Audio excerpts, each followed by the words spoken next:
Muito boa tarde, minha Paraíba. É terça-feira, dia 31 de janeiro de 2023. Nós estamos ao vivo, começando mais uma edição do seu Rede Verdade. Muito obrigado pelo carinho da sua audiência, você que acompanha aqui o Rede Verdade de segunda a sexta. Aliás, acompanha a programação da sua TV Arapuã completa aqui. E agora vamos falar de política.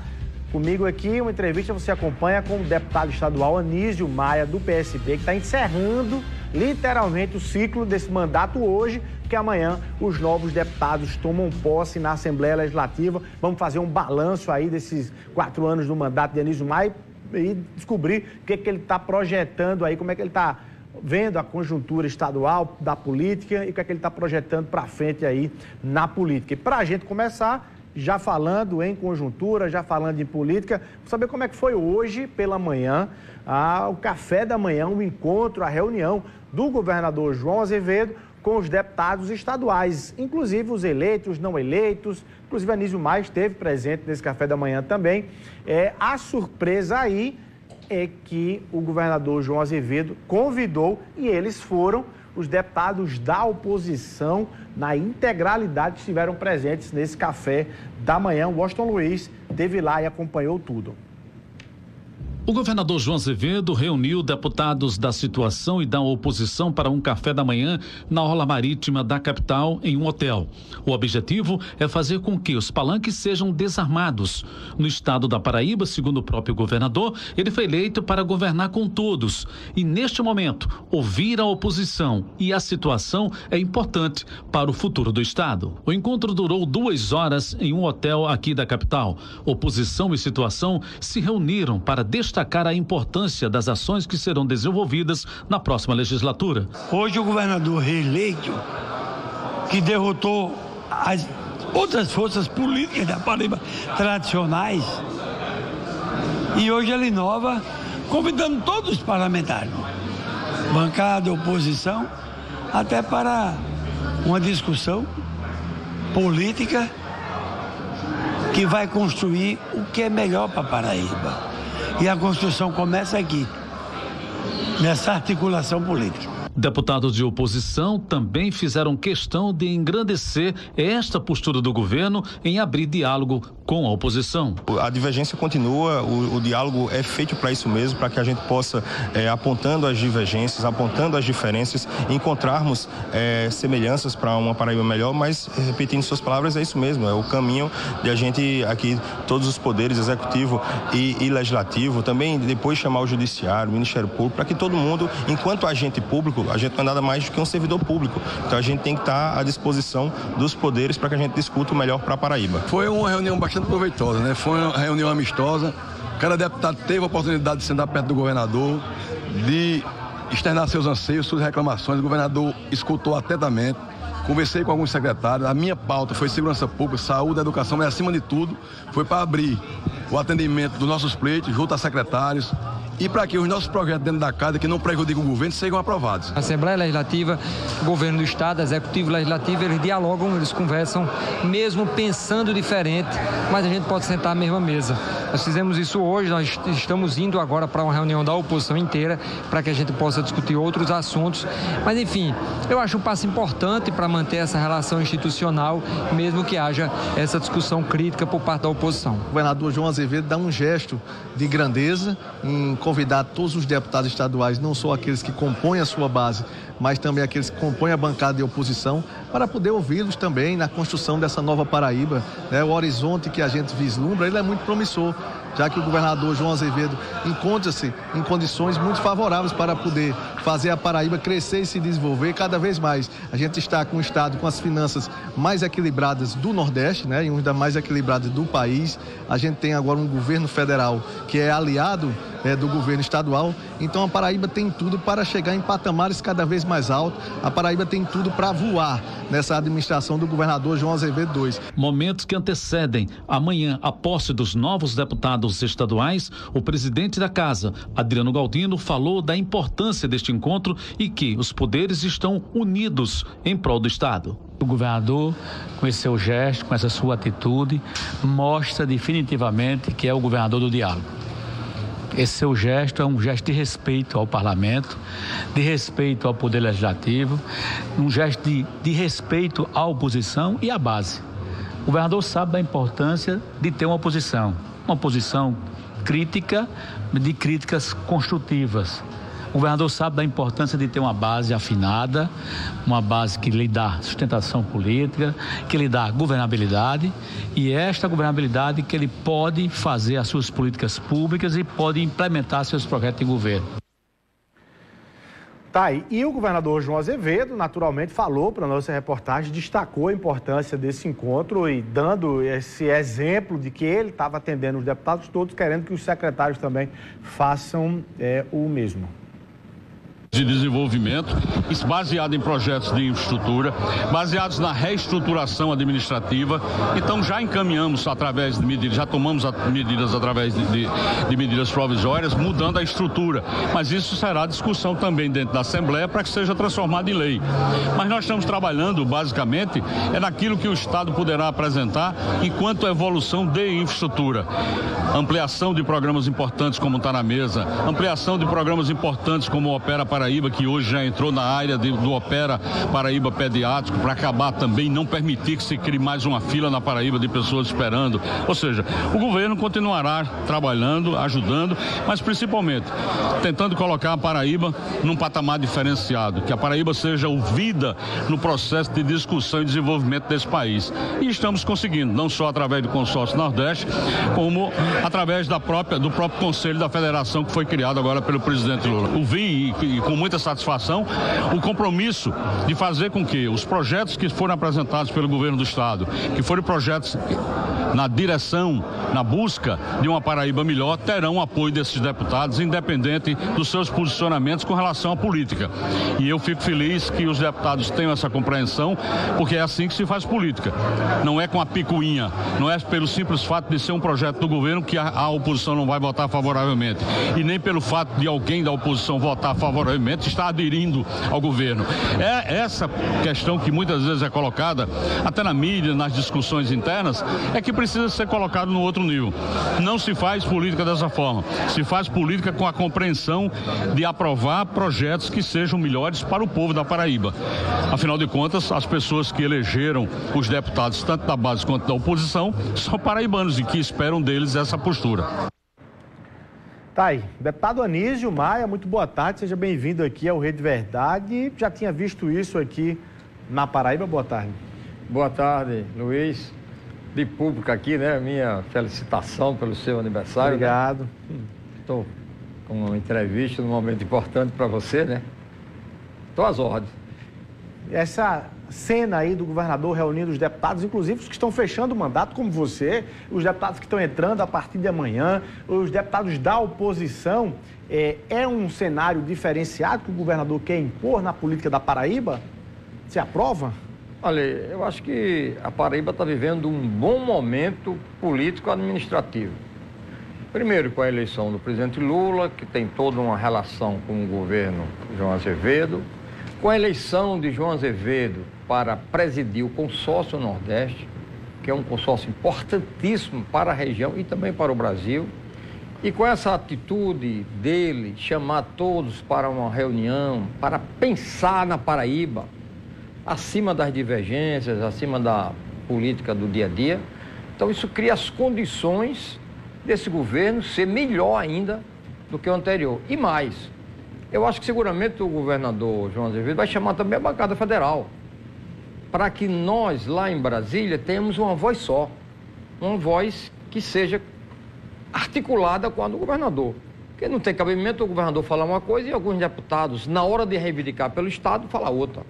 Não estou falando de questões políticas maiores, divergências ideológicas, estou falando de questões administrativas, recursos, projetos, ações que nos ajudem a crescer. Portanto, é um momento privilegiado que a Paraíba está vivendo agora. Bom, você está fechando, né, formalmente hoje, amanhã os novos deputados tomam posse para essa nova legislatura. Esse seu mandato foi marcado aí pela sua mudança de partido, inclusive, né? Deixando o Partido dos Trabalhadores, indo para o PSB. Como é que você resumiria, claro, dentro do nosso tempo aqui em linhas gerais, e destacaria esses 4 anos de mandato de Anísio Maia? Valeram a pena para quem votou em Anísio na eleição de 2018, deputado? Olha, nós estamos concluindo o mandato. Hoje é o último dia, né? 31.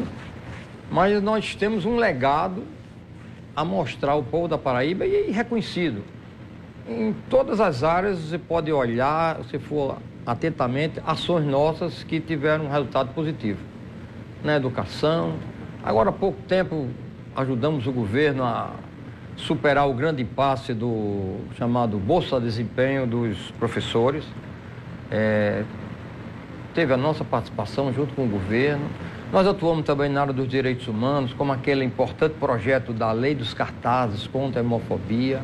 Atuamos na agricultura familiar, com a Lei da Merenda Cidadã, beneficiando a venda dos produtos da agricultura e fazendo com que os estudantes se beneficiem de produtos saudáveis. Atuamos com respeito à juventude, pescadores, alternativos, com os movimentos sociais, movimento da moradia. Então, em todos esses locais, nós tivemos uma atuação e deixamos uma contribuição. Portanto, saímos tranquilos. Vou tirar pequenas férias políticas para depois retornar com toda a força fazendo o que eu gosto de fazer, política na Paraíba. Agora, a boa política. Eu quero lhe perguntar sobre esses seus passos aí futuros, mas antes, para fazer o registro. Você acha que foi prejudicado dentro do PSB nessa eleição ou não? Não, primeiro, é lógico que eu fui. Foi uma mudança brusca. Nós tínhamos um trabalho feito numa determinada base, migramos para outra. Então... Você foi praticamente expulso do PT, né? Isso foi... Foi... Vamos dizer assim, enxotado, né?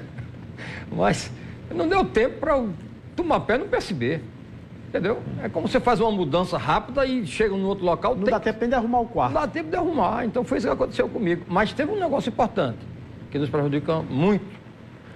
O chamado orçamento secreto, as verbas distribuídas pelo Centrão, corrompendo o prefeito, corrompendo os diversos agentes públicos, que na verdade prejudicou todas as pessoas que fazem campanha sem ser na base da compra de voto. Então isso aí seguramente nos prejudicou muito. Ou seja, deputados que eram candidatos à reeleição tinham basicamente a vaga garantida. Nessa eleição, quem não teve muito dinheiro para torrar, ficou em dificuldade. Bom, quais são os seus passos a partir de agora? Você vai querer compor ou quis e não teve espaço? O governador sinalizou alguma história? A equipe do governo João Azevedo? Olha, nós temos conversado com tanto o governador como o seu staff e estamos conversando com quais podem ser nossos próximos passos. Eu não estou desassistido, nem estou desamparado. Certo. Pode ficar tranquilo. Pronto, eu ia lhe perguntar isso. Qual é o retorno que você está tendo do governador João Azevedo? Você foi, inclusive, para o café da manhã hoje, né? Qual é o retorno que você está tendo? Você está se sentindo abandonado nesse sentido? Não estou me sentindo abandonado. João Azevedo me garantiu que não vai me esquecer. O seu staff também. Continuo tendo prestígio no governo, com todos eles. Continuo encaminhando questões de interesse do nosso mandato que está se encerrando, mas vou continuar encaminhando questões da nossa atuação política administrativa no estado da Paraíba. Então não estou me sentindo nem um pouco desprezado. Do contrário, estou me sentindo partícipe desse projeto. Tranquilo. E também não estou desesperado, não estou com pressa, não estou assim como angustiado de jeito nenhum. Eu estou tranquilo. Mas tem algumas áreas do governo que você poderia militar, como já militou e já atuou. Mas os espaços estão ficando poucos, porque o governador já está confirmando, fechando os nomes. Ainda há uma perspectiva, minha pergunta objetiva, de Anísio Maia compor esse governo ou não? Hoje é dia 31 de janeiro. Não, se eu não me engano, Luiz, acho que já... Fechou tudo. Já fechou quase tudo, né? Parece que tem algumas agências ainda aí para preencher. Da administração indireta. Alguma coisa assim, mas tá. Fechou quase tudo. Mas política tem jeito para tudo. Então nós estamos em diálogo com o governo, estou tranquilo, estou aguardando. E não vou perturbar ninguém. Eu não sou aquele político que fica atanazando o governador, atanazando o secretário, insistindo. Cada um sabe o seu tamanho, cada um sabe aquilo que deve ser feito em relação à sua pessoa e à sua participação política. E eu tenho certeza que o governador está consciente disso. Você está prevendo aí mudanças ainda na Assembleia Legislativa, na bancada federal, alguns chamamentos que permitam ali uns movimentos de peças? Olha, você sabe que na Assembleia, em toda legislatura, tem mudanças de deputados titulares que vão para ser secretários, outros acessam eleitos prefeitos. Temos várias pessoas que são candidatas a prefeito normalmente em toda a legislatura, então isso tudo pode abrir um espaço para nós no futuro próximo. Não tem problema. E no governo Lula, inclusive nas pastas que você também já atuou, né? Claro que em nível de Estado. Há alguma perspectiva? Você está com algum diálogo com o governo Lula ou não, Anísio? Foi cortado isso? O PT daqui, ou parte do PT, cortou, não deixa Anísio Maia chegar perto do governo Lula? Olha, apesar de ter acontecido comigo isso que aconteceu aqui na Paraíba, eu continuo tendo boas relações de amizade com grande parte do staff do presidente Lula. Não houve nenhum estremecimento nesse sentido. Eu posso me dirigir a diversas pessoas e ter um contato direto sem nenhum problema. Não houve mudança em relação a isso. Você pode voltar ao PT? Não, no momento eu não quero tratar disso porque eu estou bem no PSB. Não está no meu horizonte isso. Certo. Mas agora, em relação ao governo, a participação do governo federal, o governo Lula? Não, é possível, pode ser. Possível. Nós estamos discutindo também, estamos vendo possibilidades, certo? O próprio governador está interessado, entendeu? Não é nessa indicação? Pode ser. Então, como eu disse a você que ele não me esqueceu, como não esquece as pessoas que lhe ajudaram e que tiveram presente em diversos momentos, inclusive momentos decisivos, então isso tudo está sendo visto. Agora, o governo Lula, o terceiro escalão, nem começou ainda, né? Estão ainda no segundo escalão, preenchendo ali aqueles cargos lentamente. Agora começou nos Correios e Telégrafos da Paraíba, que foi uma coisa, eu acho que foi eventual em função da eleição do Senado. Eu lembro sempre que em 2003, quando o Lula foi para o primeiro governo, a primeira nomeação só saiu em março, foi a da Alberto Fulgêncio para a FUNASA, ou seja, só no terceiro mês do governo que começou a nomeação. Eu fui nomeado em junho. Em junho, né? Em 2003, né? Apesar de ter sido praticamente um dos fundadores do Ministério da Pesca, eu participei da equipe que organizou o Ministério da Pesca a nível nacional, mas eu só fui nomeado depois que estava tudo estruturado, todo o Ministério montado, eu fui em junho. Como é que você avalia o primeiro mês do governo Lula? Olha, não podia ser melhor. Por quê? Para mim, eu acho importante, primeiro, a sua manifestação de dialogar com a sociedade. Agora mesmo a criação desse conselho, onde estabelece um diálogo institucional, não é apenas quando o presidente quer, mas um diálogo permanente. E uma coisa muito importante que eu achei no governo Lula, a exoneração do militar golpista. Do general? O general. Mostrou firmeza, porque no Brasil nós temos que resolver a questão militar para poder consolidar a nossa democracia. Você acha que ele sofre essa ameaça? Não falta. Tem militar aí se achando dono do mundo ainda.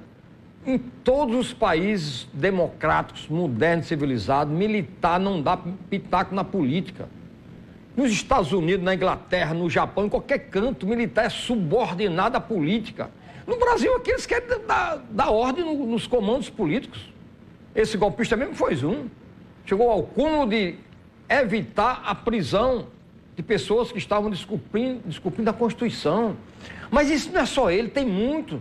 Nós temos que rediscutir essa questão militar no Brasil. Mas eles foram chamados à política, né? Foram nomeados nos cargos Sim. No governo Bolsonaro. Pois é. Bolsonaro contratou aí 8 mil militares com o objetivo exatamente de ocupar espaço para um possível golpe. Inclusive agora você está vendo nessa questão dessa situação triste, né? Do povo Yanomami. Ali tinha militares da FUNAI, nomeados por Bolsonaro, com o objetivo de facilitar a ação dos garimpeiros. A FUNAI se transformou num órgão de apoio a madeireiros e garimpeiros ilegais. Você imagina que absurdo. Para esse tema, para o tema da questão da democracia, da defesa da democracia, dos atos golpistas, o que é que você defende para Jair Bolsonaro do ponto de vista de destino? Como é que ele deve ser tratado? Com uma passividade ou não? Você não... Olha, nós cometemos um erro na anistia. Objetivamente, você acha que ele deve ser preso? Não, ele deve ser preso depois de confirmar o crime que ele cometeu. Tem gente querendo prender Bolsonaro amanhã. Não é assim. Assim como nós não aceitamos a prisão de Lula ilegal e arbitrária, não queremos prender também pessoas arbitrariamente. Nós queremos que tenha um devido processo legal. Então, pelo que tem aí de Bolsonaro, só aquela questão do genocídio do povo Yanomami já é caso de prisão, claro. Agora, tem que ter investigação, tem que ter o julgamento justo, com direito à defesa e tudo mais. E se tudo ocorrer dessa forma, ele seguramente será condenado. Não tem, é coisa demais, é muita irregularidade. Por todo canto que se abre tem irregularidade. Eu estava vendo uma reportagem agora do MEC, com 3.500 pessoas mortas recebendo do Fundeb. Você veja só que coisa absurda. Então tem irregularidade por todo canto. Agora, com respeito ao Yanomami, é um absurdo. Que ali foi montado um aparato para exterminar um povo com o objetivo claro da ganância internacional. Comprar ouro e metais preciosos a todo custo, utilizando os garimpeiros do Brasil. Na verdade, isso foi um crime que deve pagar caro quem fez. Você acha que essa responsabilidade é maior do que a dos próprios atos contra a democracia?